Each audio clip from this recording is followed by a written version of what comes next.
السلام عليكم دمانتين أو حرجينين أو عافماد قبطان maanta waxaan ka hadli doonaa question type-keenii ugu dambeeyay ama question type-kii lixaad oo ah question type-ka loo yaqaano matching ama matching question type-ka matching-kana waxaa tahay laba su'aalo iyo magaranaysaa options lagu siinayo ayaad isku beegaysaa kabacdi halka ayaad answers-ka kala soo baxaysaa marka aynu isla eegno expectations-ka aad ka expect gareyn karto question type-kan muxuu yahay waxaa lagu siinayaa match a list of options aa lagu siinayaa to list of features si aad ugu list garayso imika tusaale ahaan kale 6 su'aalood baa lagu siinayaa oo halkan ku yaala a b c d options halkan waa lagu siinayaa oo ah 1 2 3 4 5 6 haddii afar xabo lagu siiyo dee already easy bay ku noqonaysaa afartaas uma isku beegbeegaysaa laakiin marka 6 option lagu siiyo ka badan tahay options ay badan yihiin waxyaalaha adkaansa inaad su'aalihii ku beegbeegto ama marka ay magaranaysaa optionsku ay yar yihiin magaranaysaa afar su'aalood lagu siiyo a b c optionskana lagu siiyo muqtaami iyo d oo kale optionskana lagu siiyo 3 option oo kale 3 option baa midda laba jeer soo noqonaysa soo maaha midda laba jeer ku soo noqonaysa su'aalaha marka wuxuu ku yiraahdaa waa options iyo waxaad isku beegaysaa iyo jawaabahoodii more questions than options mararka qaarkood waxay imanaysaa in questions ka badan aad haysato optionska mararka qaarkood waxay imanaysaa more options than questions labada case ba way kugu iman karayaan waxa fiican uu kii kodba kugu yimaaday inaad fahansataysa aad waajahayso oo aad magaranaysaa isku beegi karayso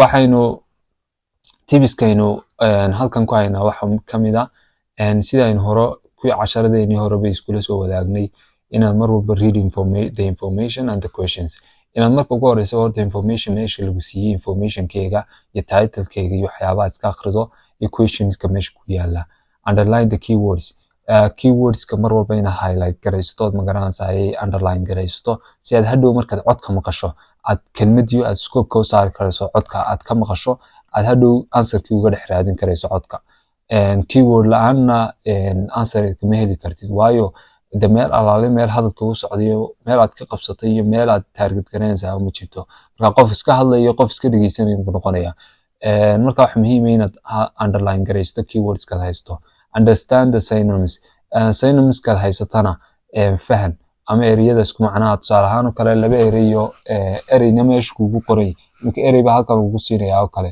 halkana ereyna codku speaker ku hornay marka labadii erey waa isku macne laakiin midna speaker ka yiri oo meesha kuma qorno midna meesha ku qoray marka waxa muhiim ah inaad meesha aad isku beegi karayso aad magaranaysaa aad si fahansantay tan waa request iyo in magaranaysaa aad si synonyms ka marka hore intaan imtixaanka gelin baad iska sii fahanto oo magaranaysaa aad adoo diyaarsan aad imtixaanka iska gashaa wanaagsan synonyms ka laftirkooda waan ka hadli doonaa insha Allah bal imika waxaan isla eegi doonaa taska koowaad ama example-keena koowaad codkaynu wada dhageysan doonaa kabacdi waan ka wada shaqeyn doonaa insha Allah taala haddii aad magaranaysaa taska marka hore intaad codka dhageysato ka shaqee bal isku day sidaynu uga shaqeynno uga shaqee kabacdi hadhow answers-ka aynu isla eegno iyo siday kusoo baxeen iyo magaranaysaa qaabkii loo marayay insha Allah bal aynu isla eegno xagga ugu horeysa marka hore waxaan nidhi section-ka 1 section 3 maadaama uu yahay conversation halkan baad conversation ka qasi kartaaba what is the student's opinion about each of the following food trends opinions ki ardaydu waa kuwan food trends ki opinions ka haysteen waa kuwan marka kuwan waxa weeyaan options ki aynu haysanay kuwan waa questions ki aynu haysanay marka maxaad sameynaysaa inaad magaranaysaa isku beegto ma sameynaysaa xarfaha imika 8 jawaabood lagu siiyay baad ku beegaysaa 6 su'aalood haysato choose 6 answers from the box 6 jawaabood ka dooro box-ka lagu yiraahdo and write the correct letter waxaad qortaa correct letter-ka ku qor halka ama letter-ka ku saxda imika tusaalaanka use of local products-ka baa ku saxaba eedaas halka ku qoraysa mar walba taasa muhiim ah in title-ka waxa iska akhrido keywords-ka waxaan waaniga niri iska akhri imika taa ugu horeysa keywords-ka ku jira kuweebay noqonayaan this only relevant to young people relevant baa ugu horeysa horta relevant to young people by noqonaysaa this might have disappointing results this already seems to be widespread this already seems to be widespread baa keywordska saasad u highlight garaysansa mid kasta ilaa jawaabaha oo kale imika inaad iska sii akhrida muhiima inta inaad haysato few seconds kaad haysata speakerku aaminsan mar walba waxa muhiima inaad su'aalaha focus ka saarto keywordska iska sii highlight garaysato magarasa si aad hadhow aanad ugu dhex lumin ama codka aanu kaaga lumin use of local products imika taa ugu horeyso kale local products ba keyword reduction in unnecessary packaging gluten free and lactose free food use of branded products related to celebrity chefs development of ghost kitchens for takeaway food okay for takeaway food waa imika waxaan highlight garaynaa keywordskii baan highlight garaynaa use of mushrooms for common health concerns so bal aynu imikana codka isla dhegeysano hadhowna scriptka aynu isla eegi doonaa ama wuxuu qofku ku hadlayay insha allahu tacaala. Before you hear the rest of the discussion, you have some time to look at questions 25 to 30.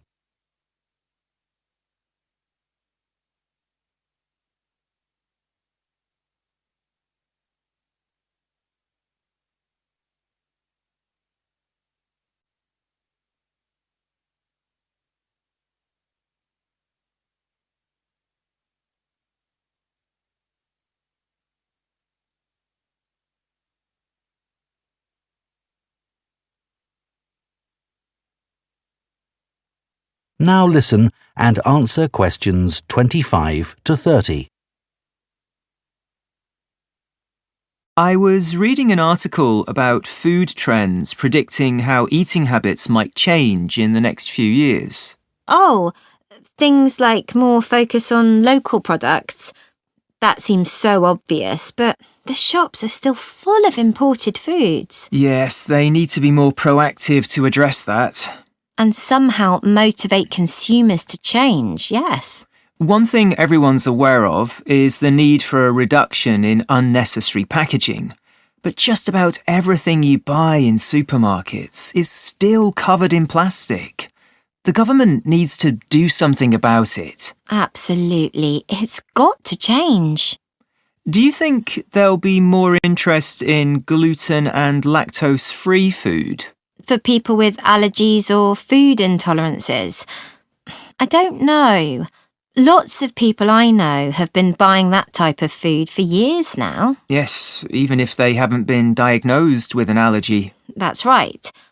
One thing I've noticed is the number of branded products related to celebrity chefs. People watch them cooking on TV and then buy things like spice mixes or frozen foods with the chef's name on. I bought something like that once, but I won't again. Yeah, I bought a ready-made spice mix for chicken, which was supposed to be used by a chef I'd seen on television, and it didn't actually taste of anything. Did the article mention ghost kitchens used to produce takeaway food? No, what are they? Well, they might have the name of a restaurant, but actually they're a cooking facility just for delivery meals. The public don't ever go there. But people aren't aware of that. It's all kept very quiet. So people don't realise the food's not actually from the restaurant? Right. Did you know more and more people are using all sorts of different mushrooms now to treat different health concerns? Things like heart problems. They might be taking a big risk there. Yes, it's hard to know which varieties are safe to eat. Anyway, maybe now we should... That is the end of part 3. You now have 30 seconds to check your answers to part 3. waxaan isla eegi doonaa bal sidaynu uga shaqaynay answerskeena iyo sababtaynu u dooranay su'aal kasta iyo jawaabteeda. Marka use of local products kaas oo kale question 25 ka waxaan dooranay D-da or retailers should do more to encourage this. Retailerska ama shopska oo kale waa inay dhiirigeliyaan oo kale inay local productska dhiirigeliyaan. Halkan wuxuu inoogu sheegay markay wada hadlayeen wuxuu dhahday things like more focus on local products that seems so obvious, but the shops are still full of imported foods. Shopsku waxay hayaan buu dhahday imported foods bay hayaan ama foods dibadda laga keenay ama cuntooyin dibadda laga keenay. Colin baa wuxuu yidhi yes, they need to be more proactive to address that and somehow motivate consumers to change. Wuxuu yidhaahday waa inay dhiirigeliyaan local productska ama ay motivate garayaan. Xagga waxay noo taalaa to encourage, retailers should do more to encourage this. Halkaana should motivate, somehow motivate consumers. Marka motivate iyo encourage maxay isku sign number yihiin. Labaduba waa dhiirigelin motivate. So question keena sababta daraadid aynu u dooranay question D-da ama answer D-da ayaa ku saxsan question 1ka. Imanka taa labaad oo kale reduction in unnecessary packaging. Unnecessary packaging oo la yareeyo ayuu dhahday teebaa inoo saxa waa inay governmentku ay keentaa buu dhahay rules adag markuu codka ugu hadlayay. Halkan ku arki doonaa. One thing everyone is aware of is the need for a reduction in unnecessary packaging.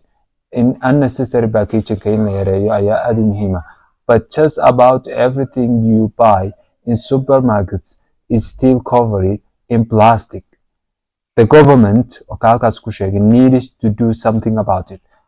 What the government do? Maxay dawladuhu sameeyaan inay sharci soo saaraan Soomaa. Sababta daraadeed baynu halkan aynu kugu xusnay jiida aynu doornay. There should be stricter regulations about this. Sometimes jawaabta oo sax ma oranayo laakiin ina common sense ka isticmaashaa loo baahan yahay. Markuu ku yiraahdo government-ku kale waa inay soo saartaa sharci adag ama government-ku kale waa in loo gudbiyaa kale needs to do something about it. Hakan ay ku taalo there should be stricter regulations about this. maxaa ka garanaysaa in regulations ka government-ku kale soo saarayso. Marka sababta daraaddeed baynu dooranay jiida oo ah there should be stricter regulations about this. Haddaynu gudubno 17aad wuxuu dhaha gluten free and lactose free food. Lactose free food halkan wuxuu ku xusay for people with allergies. Waxa weydiisay Colin baa weydiiyey do you think there will be more interest in gluten and lactose free food?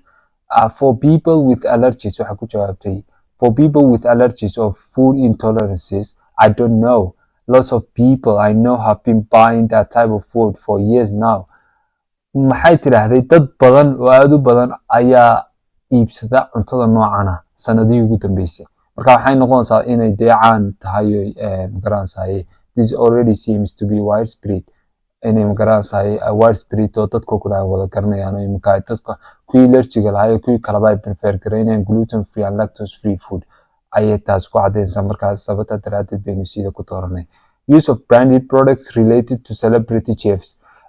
Taa laftirkeegu waxay ka cabanayeen in branded products ka ay ka iibsadeen chefskan TV-yada laga soo daayo ay xumaadeen ama ay bilaadhadha noqdeen ama ay sina ay u dhadhami waayeen.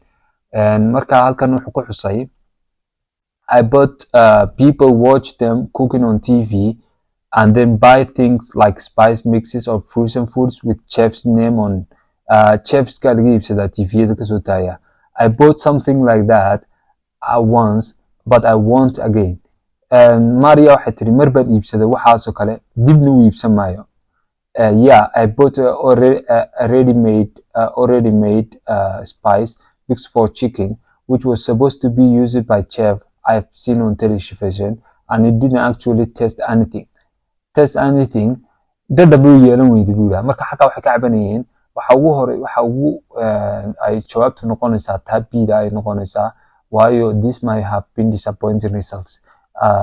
Macnaheegana waad iska garanaysaa waxa weeyaan inay disappointing results ay yeelatay ama maxsuulkay doonayeen waxaan ahayn ugu soo baxay bay ku sheegaysaa oo marka ay dadka ugu digayaan inaanay iibsan branded products dambe oo ay ka iibsadaan celebrity chefska ama chefska kasoo daaya tviyada videoska cuntada ay ku karinayaan oo kale. A development of ghost kitchens for takeaway food. taa efta oo kale halkan buu ku sheegay wuxuu dhahday well they may have the name of a restaurant but actually they are cooking facility just for delivery meals. The public don't ever go there, but people aren't aware of that. It's all kept very quiet, very secret. It's not like most of the people don't know about it. So what an FTA no sax noqonayso, most people know little about this. Dadka badankooda wax yar bay ka garanayaan ma garanaysaa ghost kitcheniska maanta dhigtay ghost kitcheniska. Use of mushrooms for common health concerns ka jawaabta ugu dambaysa waxay noqonaysaa wuxuu ka hadlayay ma garanaysaa inay sababto mushroomska la cunayo health problemska loo cunayo inay khatar badan sababi karto maadaama la garanayn keebaa la cunaa keebaa ugu saxsan la cunaa. Did you know more and more people are using all sorts of different mushrooms now to treat different health concerns? Things like heart problems? Yeah, they might be